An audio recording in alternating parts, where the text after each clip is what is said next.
So hello and good morning, everyone. Welcome to the BullDose of Current Affairs for 25th of November 2021. If you like these videos, please subscribe the channel and hit the bell icon so that you get notifications about these videos every day. So today we are going to discuss about some important current affairs for the 25th of November 2021.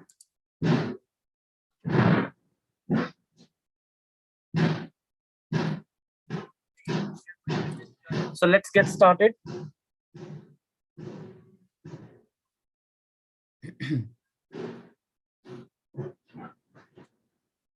So these are the 5 important topics we are going to cover today.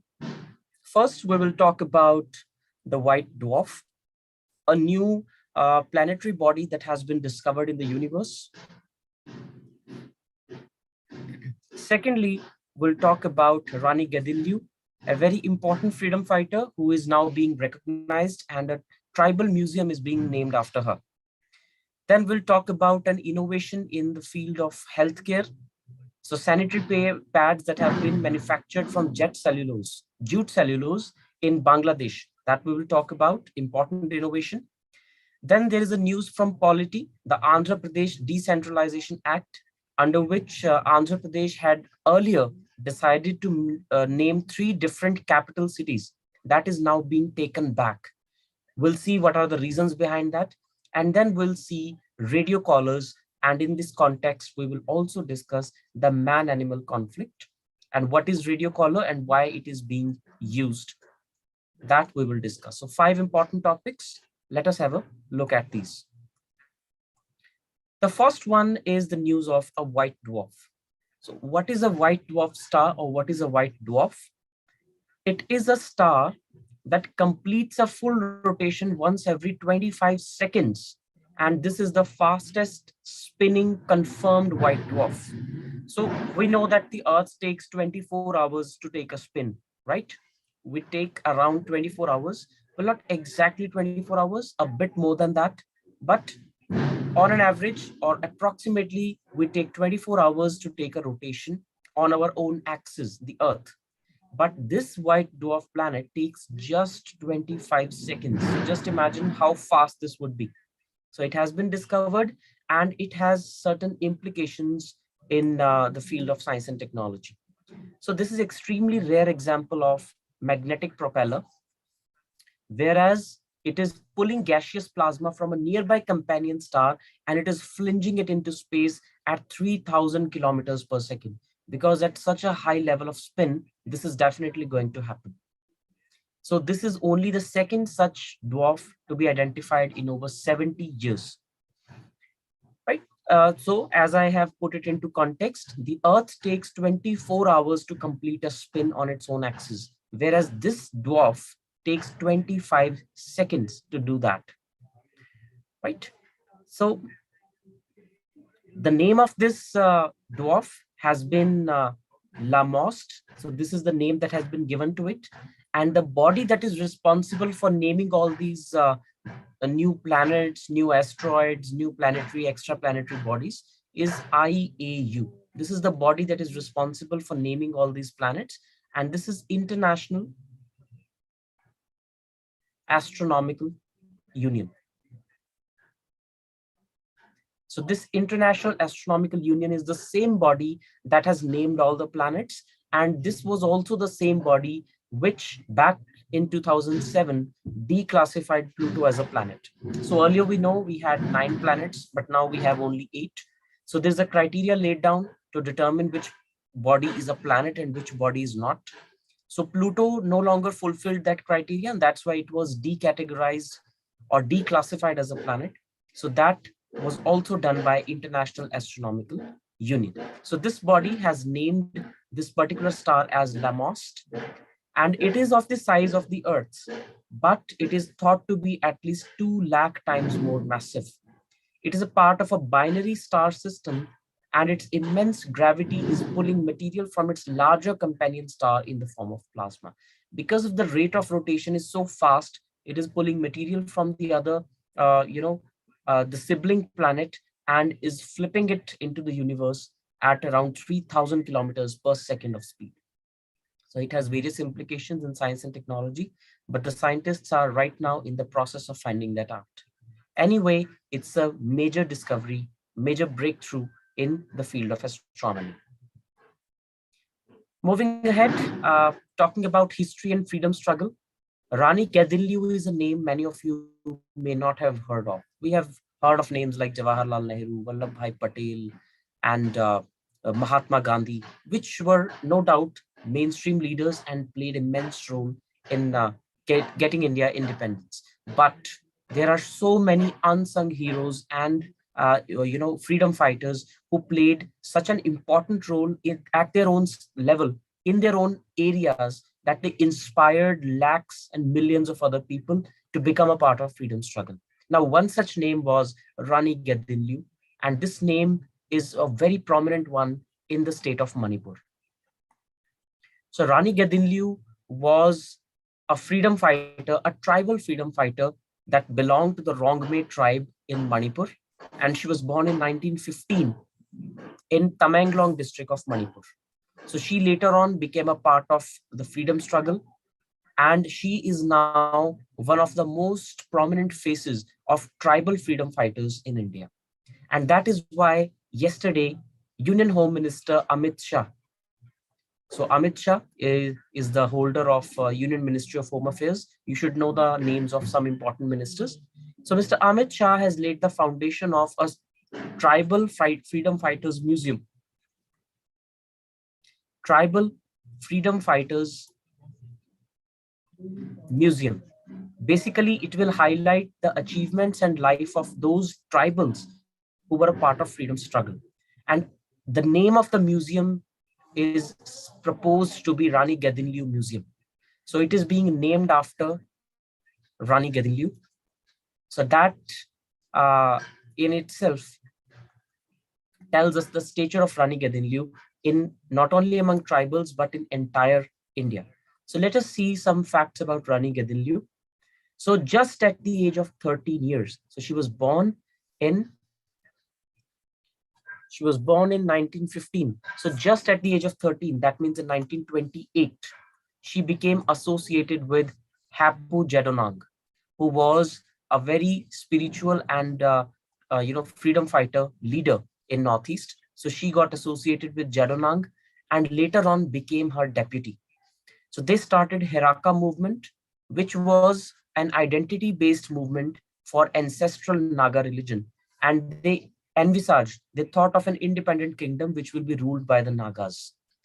So when Jadonang died, Rani Gadilliu took over the reins of Heraka movement and she became the representative of all the Naga people. However, in 1933, she was imprisoned. And from 1933 till 1947, till India became independent, she was in jail. For 14 years, she remained in jail for various activities against the British. She was jailed and she remained in the jail. So for 14 years, she served a lifetime sentence under the British. So that's why her contribution is immense. She is also known as the daughter of the hills.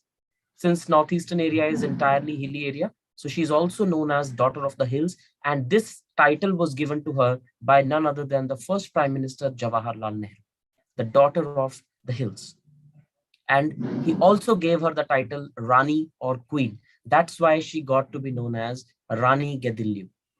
She passed away in 1993, so she lived quite long after India gained independence. And between 1947 and 1993, looking at her achievements during the freedom struggle, she was given a number of honors, including the Tamrapatra in 1972. She was also awarded the third highest civilian honor of India, that is Padma Bhushan, in 1982. Then she was awarded the Vivekananda Seva Samman in 1983. And in 1991, she was given the Stree Shakti Puraskar. Posthumously, after her death, she was awarded the Bhagwan Birsa Munda Puraskar in 1996. Now, Birsa Munda, again, a very, very famous tribal freedom fighter of the Munda community in Jharkhand. So he was also a very strong freedom fighter. So named after him is this award, Bhagwan Birsa Munda Puraskar. And Rani Gadilliu is also a winner of this award. Later on, the Indian Coast Guard commissioned a fast patrol vehicle called ICGS Rani Gadinliu in 2016. So Indian Coast Guard ship Rani Gadinliu is a fast patrol vehicle of Coast Guard, which was named after Rani Gadinliu in 2016. So many things in her favor. In fact, there was a postal stamp issued in the name of Rani Gadinliu by the government of India in 2000s. So all these honors are bestowed on Rani Gadinliu, and now the Tribal Freedom Fighters Museum in Manipur is also named after her. So this is a classic example of a freedom fighter. We may have studied about all of them. We think we have studied about all of them, like Subhash Chandra Bose, Jawaharlal Nehru, Mahatma Gandhi. But the point is that India is such a pluralistic and diverse society that millions of people, and if I'm not exaggerating, at least thousands of them are unsung heroes who have performed really valorous tasks at the regional levels, but which are unnoticed. We do not know about them. One of those is Rani Gadil. Next up, sanitary pads from jute cellulose. So a scientist from Bangladesh, Farhana Sultana, whose image you can see here, she has successfully built a machine to produce sanitary pads using jute cellulose for sustainable menstrual health. Now, people living in urban areas and people from well-to-do backgrounds may not think of it as a big concern, but if we look at it at the global level, women in menstrual age, that is from approximately 12 to 45 years of age, in which their menstrual cycle is there, they struggle a lot, especially if they are in rural areas and if they are from poor backgrounds. They do not have affordable sanitary pads, so they resort to unhygienic practices like using a cloth which is most of the times dirty, or using some other material which is which does not suit their health. So it leads to so many infectious and other diseases. So to tackle this problem, many innovations keep happening. So now Ms. Farhana Sultana has manufactured these sanitary pads from jute cellulose, which will help in two different ways. One, they are environmentally sustainable. How they are environmentally sustainable? Because they can be decomposed. And number two, that they are economically affordable. These are the two things that are most important in the access to sanitary pads. So Ms. Farhana Sultana has done this particular thing. So she has developed this jute cellulose based disposable sanitary pad as an alternative solution to the menstrual health and hygiene for women in Bangladesh. And we know Bangladesh is in South Asia, just like India. And South Asia, along with Sub-Saharan Africa, these are the two regions that are, that require the maximum number of interventions when it comes to tackling health, education, and poverty issues. These are the two regions that have been categorized by United Nations as the underdeveloped regions, South Asia and Sub-Saharan Africa. So any such, minor innovations can prove to be really successful if they are scaled up later on. Currently, there is no machine available to utilize the jute cellulose to make sanitary pads. So she has done this, and it is a phenomenal achievement. She is an assistant scientist at a premier health research institute of Bangladesh, and she has been awarded the grand prize at the 4th annual innovations pitch competition that was organized by American Society for Tropical Medicine and Hygiene. And now that she has successfully built sanitary pad, she will conduct an industrial trial for mass production of the sanitary pads and will explore options to scale up the operations, which is the next logical thing to do. And of course, various governments and civil society and NGOs should come forward for providing funding so that this absolutely brilliant model can be scaled up and women of menstruating age can actually avoid so many diseases that they that they have to bear with. So this was the news. Next up, Andhra Pradesh Decentralization and Inclusive Development of All Regions Act 2020. So to tell you in brief, Basically, the Andhra Pradesh government under the Chief Minister YSR Jagan Mohan Reddy, whose image you can see here. So he and his government had proposed that Andhra Pradesh will have three capitals. Basically, if you can see the map of Andhra Pradesh here, it is a linear state. That means it is in an elongated shape. Now, the problem with this is that if you make a capital in between, in the center of the state, the areas at the far ends of the state remain inaccessible to the capital, or the capital remains inaccessible to these areas. So in order to decentralize development so that all the regions of Andhra Pradesh can have equal levels of development, Mr. YSR Jagan Mohan Reddy proposed that the state will have three different capitals. Amravati will be the legislative capital that will house the legislative assembly of the state as well as the legislative council. Vishakhapatnam in the north will be the executive capital that will have the chief minister's office, the governor's office, and the attorney general's office, and all other ministries. So all the executive will be in Vishakhapatnam, the legislature shall be in Amravati, and Kurnool, which is in the southwestern part, will be the judicial capital, having the High Court of Andhra Pradesh. So these are the three organs of state: legislature, executive, and judiciary. And the plan of Mr. Jagan Mohan Reddy was to decentralize all these three organs into three different cities of Andhra Pradesh so that equitable development can be effected. But now these bills have been taken back. And the reason the state government is giving is that they need to consult. They need to consult more stakeholders to take an informed decision. Basically, they have clarified that they are not going back on their decision to make three capitals. Why are they taking back this decision is because they want to consult more stakeholders so that some new inputs can be taken in and some new perceived legal challenges can be tackled better in a court of law, so that tomorrow if someone challenges this particular provision in a court of law, they need to have a more robust backing, need to have a more robust approach to tackle that in the court of law.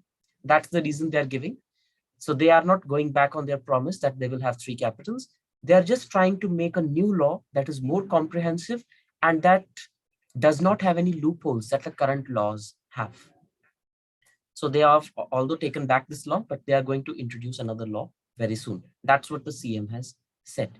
Anyway, you should remember this as an example that there was a state that actually named three capital cities. And very interestingly, there are some states that have two capitals. Can you tell me the name of any state that has two capitals? There are about 3-4 states in India that have two different capitals. If you can tell me the name of anyone, that would be really nice.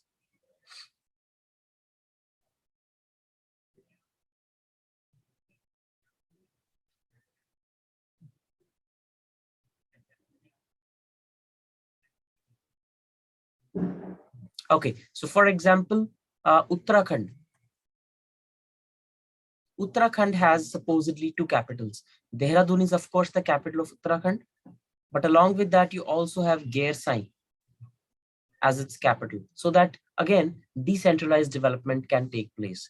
Similar is the case with Himachal Pradesh. Now these are hilly states. So if the focus of entire legislative, executive, and judicial activities in a single city, only that region develops and other regions take a backseat.